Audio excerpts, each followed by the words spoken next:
Picture this. It's early 2009. The economy has just collapsed. You're sitting in a conference room at your job in Cleveland, Ohio. And your company just announced it's cutting 20% of the workforce. You survived the first round of layoffs. But you have $400 in your checking account. Your credit cards are maxed. Your mortgage is due in 3 weeks. Now imagine the exact same moment, same room, same announcement, same job. But this time you have 8 months of living expenses sitting in a savings account. Untouched, liquid, ready. Here's the question. Are those two people the same person? No, they are not. And that difference has nothing to do with intelligence, personality, or work ethic. It has everything to do with cash. Because cash is not just protection, cash is power. And most financial advice never tells you that. When you have cash, you negotiate. When you have cash, you wait. When you have cash, you can walk away. When you don't have cash, you accept whatever you're given. You nod along in meetings. You take whatever assignment comes down. You never ask for the raise because you cannot afford to lose the job. You make every single decision from a place of fear.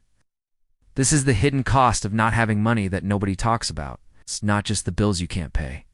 It's the version of yourself you never become because you never had the option to think beyond this week's paycheck.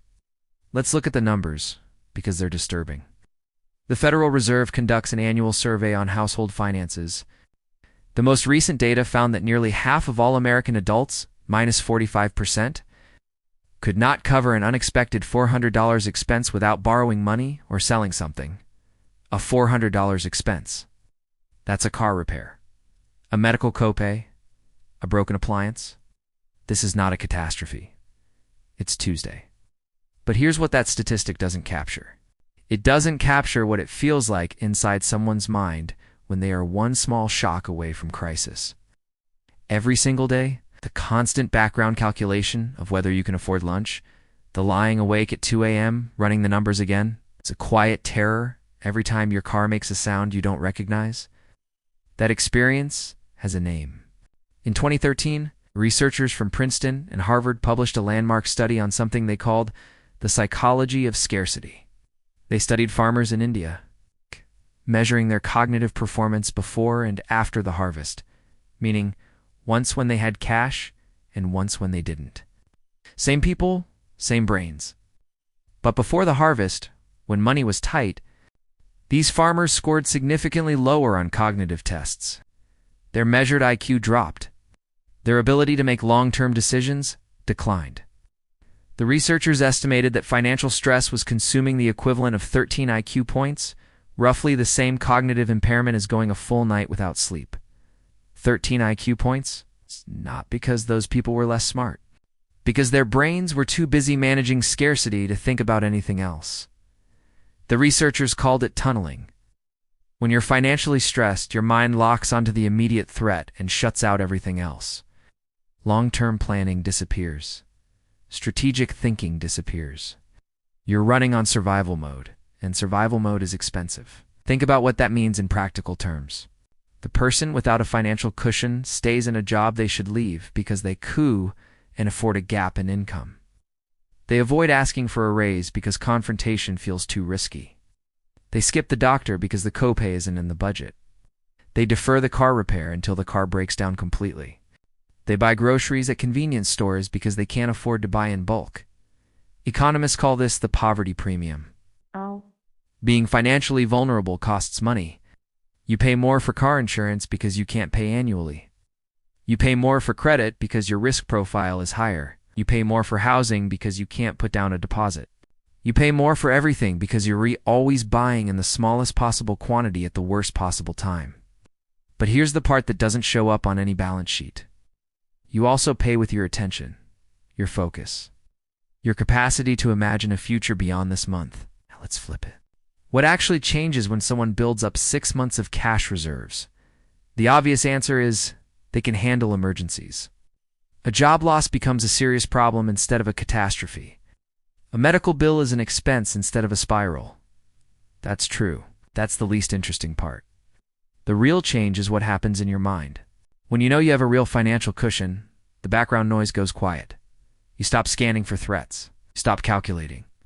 And for the first time, you You have mental space available to actually think about your career, about what you want, about whether this job is still worth your time. That shift is not a mindset trick. It's not affirmations or positive thinking.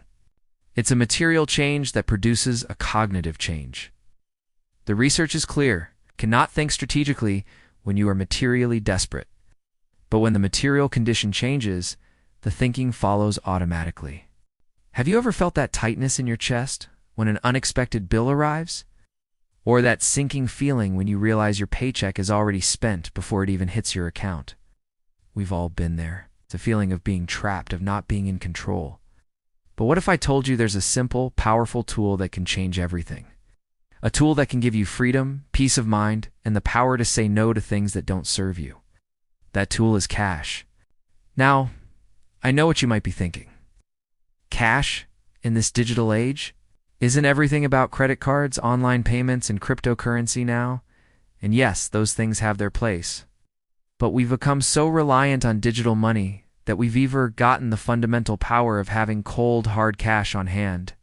It's not about being old-fashioned. It's about being smart.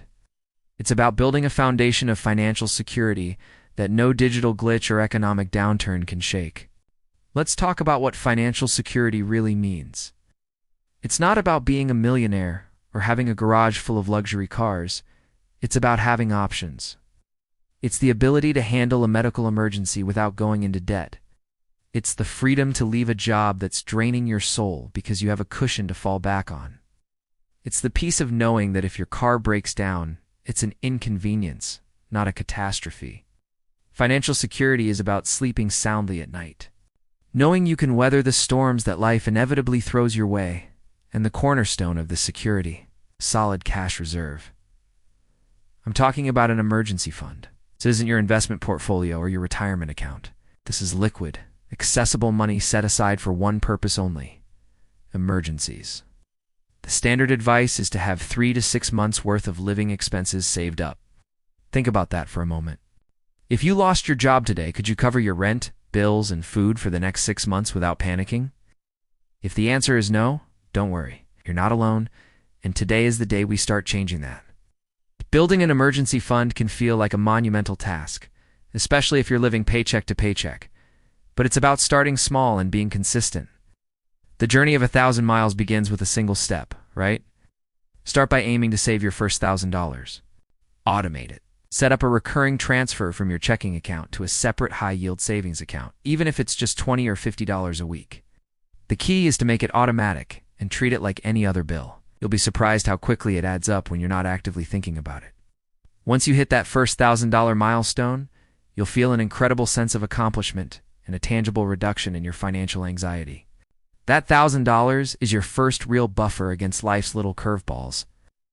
Beyond the emergency fund, having cash gives you incredible leverage and psychological power. Let's talk about the "if you money" concept. It's a blunt term, but it perfectly captures the idea. It's having enough money saved that you can walk away from any situation that compromises your values, your health, or your happiness. It's the power to say no to a demanding boss, a toxic work environment, or an unreasonable client. It's not about being reckless. It's about having the power of choice. When you're not financially dependent on your next paycheck, you operate from a position of strength, not desperation. You can negotiate better, take calculated risks, and pursue opportunities that truly align with your goals. Rather than just taking whatever you can get to pay the bills, this power of cash extends to your daily life as well. Have you ever tried a cash-only diet for a week or a month? It's a game changer for your budget. When you physically hand over cash, you feel the transaction in a way you just don't when you swipe a card. That psychological friction makes you more mindful of your spending. You start to ask yourself, do I really need this? It helps you plug the leaks in your budget, those little mindless purchases that add up to a significant amount over time. It's a powerful tool for reconnecting with the value of your money and your labor. Moreover, cash is king when it comes to negotiation. Whether you're buying a used car, furniture from a local seller, or even negotiating a service, offering to pay in cash can often get you a better deal. Why? Because it's immediate, it's certain, and it saves the seller from credit card processing fees. It's a simple yet effective way to make your money work harder for you. This isn't something you can do with a credit card. It's a unique advantage that physical currency provides. Now let's address the elephant in the room: inflation. Many people argue against holding cash because inflation erodes its value over time, and they're right. Your cash savings won't make you rich. But that's not its purpose. Your emergency fund isn't an investment, it's insurance. It's the price you pay for stability and peace of mind. Your investments are for growing wealth over the long term, and that's a different bucket of money altogether. We need both. We need the shield of cash and the sword of investments. Don't confuse the role of the two. Having a cash reserve allows you to invest with confidence, knowing you won't have to liquidate your assets at an inopportune time to cover an emergency. So, how do we put all this into practice? Let's create a simple action plan. Step 1. Calculate your monthly living expenses. Be honest and thorough. Step 2. Set your emergency fund goal. Start with $1,000, then aim for 3 months of expenses, and eventually 6. Step 3. Open a separate high-yield savings account. Keep this money separate from your daily checking account to avoid the temptation of spending it. Step 4. Automate your savings. Set up that recurring transfer.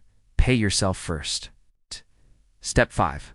Find ways to accelerate your savings. Can you cut back on subscriptions, dining out, or other non-essential spending for a while? Can you pick up a side hustle? Every extra dollar you can direct towards your emergency fund gets you to your goal faster. Remember, this is a marathon, not a sprint. There will be times when you have to dip into your emergency fund. That's what it's for. Don't get discouraged. The key is to replenish it as soon as you can. The goal isn't to never touch the money, it's to have it there when you need it. The feeling of having a fully funded emergency fund is indescribable. It's a weight off your shoulders. It's the quiet confidence that comes from knowing you're prepared. It changes your entire outlook on life and money. You stop living in a state of constant financial fear and start living from a place of security and abundance. You become the master of your money, not its slave. The power of cash isn't just about the dollars in your bank account. It's about the options it creates, the freedom it provides, and the peace of mind it delivers. It's the foundation upon which you can build the life you truly want. So start today. Take that first small step. Your future self will thank you for it. Thank you so much for watching. If this video resonated with you, please hit that like button and subscribe for more content on building financial freedom. I'd love to hear about your journey with saving in the comments below. Let's support each other. See you in the next video.